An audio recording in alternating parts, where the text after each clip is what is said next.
everyone. I'm Tremayne, and this is part 2 of the Tyler Christopher arrest story. We're going to tell you why he got arrested.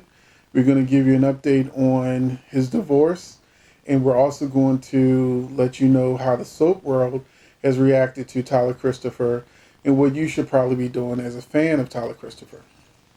So here we go. According to the new legal documents obtained by TMZ, Tyler's arrest capped off an alarming bender that possibly went on for weeks.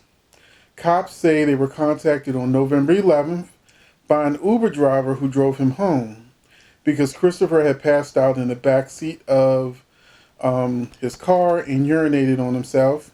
He also allegedly had 2/5 of bourbon on him, one of which was halfway drank. The docs say police have received 9 calls regarding Christopher being intoxicated since September 14th, and medical personnel advised law enforcement there was nothing more they could do for him. They had already tried to help him.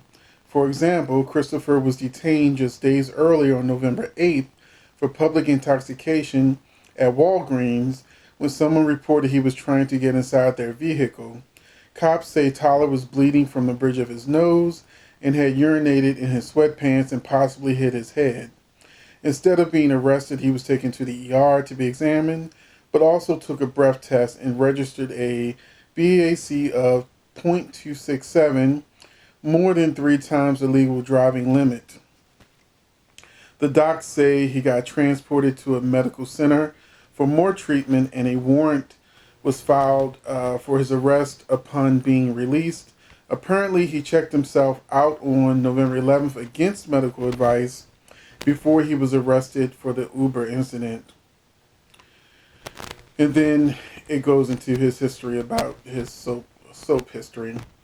Now, that gives you an idea of how bad things have gotten with Tyler Christopher and his drinking problem that he's been trying to deal with.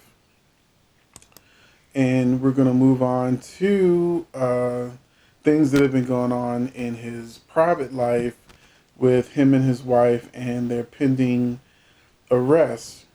Now, this next site I've gone to is Soap Dirt. Soap Dirt is a little hit or miss, but this seems to be they got their facts straight for this one. So the last couple of posts on Brienne Christopher social account is January 2018, when she showed she and Tyler Christopher on a date in Chicago to see Hamilton. Then things went downhill for the couple because in September 2018, an insider source told Soap Dirt that Tyler relapsed in his sobriety, and crew had to carry him off the set intoxicated to get medical attention at Days of Our Lives. Days of Our Lives then let him go. Brandon Barish stepped into the role with Stephen Demira. Next, on February 25th, 2019, Brienne Christopher filed for divorce in Indiana family court.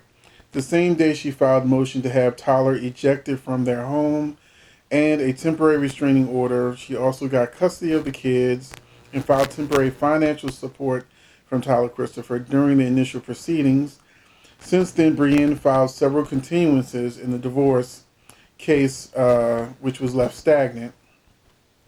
So it seemed like they were trying to work things out, but after November 11th's arrest, Brienne Christopher filed a request for a final hearing to make their divorce official. The request was approved November 13th, the same day Tyler was released from jail following his arrest. So, unless something changes, Tyler Christopher's divorce finalizes in January 2020.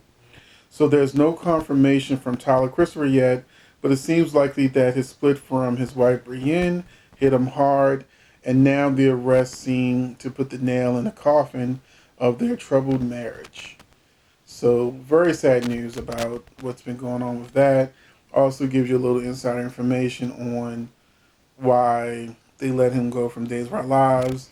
Also, Tyler Christopher did an interview where he said that his relapse on Days of Our Lives was due to him not being close enough to his family. And when he was talking about potentially coming back as Stephen or as Nicholas Castile on General Hospital, he said that he could only do it if his family came with him so that he could have that support. So I remember that interview just from memory.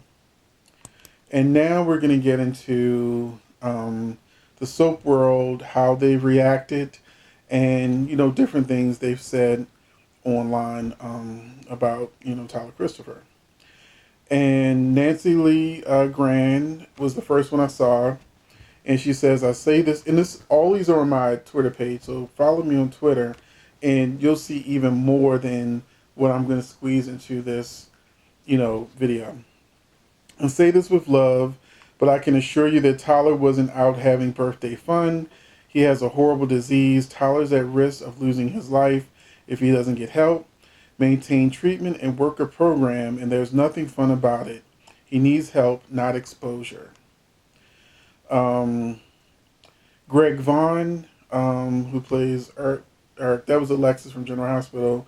Greg Vaughn, who plays Eric on Days of Our Lives, but he also played Lucky on General Hospital, says, regardless of any news or opinions like myself, I ask you to respectfully offer nothing but our deepest loving prayers and continuous courage and support for our friend Tyler Christopher and his family. Val Jean, who was one of the writers on General Hospital when he was Nicholas Castile, said, I'm saddened to hear about hashtag Tyler Christopher, a sweet guy with a massive problem. I hope he gets the help that he needs.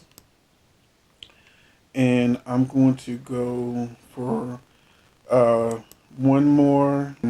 Here it is. Ron C. Said, Tyler is a lovely guy with a terrible disease. I'm sending him love and all good thoughts. So he's the writer on Days of Our Lives. So he's just a man, and he's going through horrible problems. And instead of putting negativity out there, articles, tweets, that you should really be sending positivity, love, and well wishes. I'm a little tongue tied. I'm sorry. And that's exactly what I'm going to do, because this is a sad situation. Tyler Christopher is one of my favorite soap actors. I was really upset when he left Days. I was looking forward to him being on General Hospital. But now that we see everything he's been dealing with his alcoholism, we need to stop, understand that he's human, and that he needs to get help first, get into recovery, and then we can start looking at, you know, acting roles again. And, you know, you got to take care of yourself first. So my well wishes go out to Tyler Christopher and his family. Hopefully this can be turned around and that he gets better. Thanks for watching. I'm Tremayne, and I will catch you in the next video.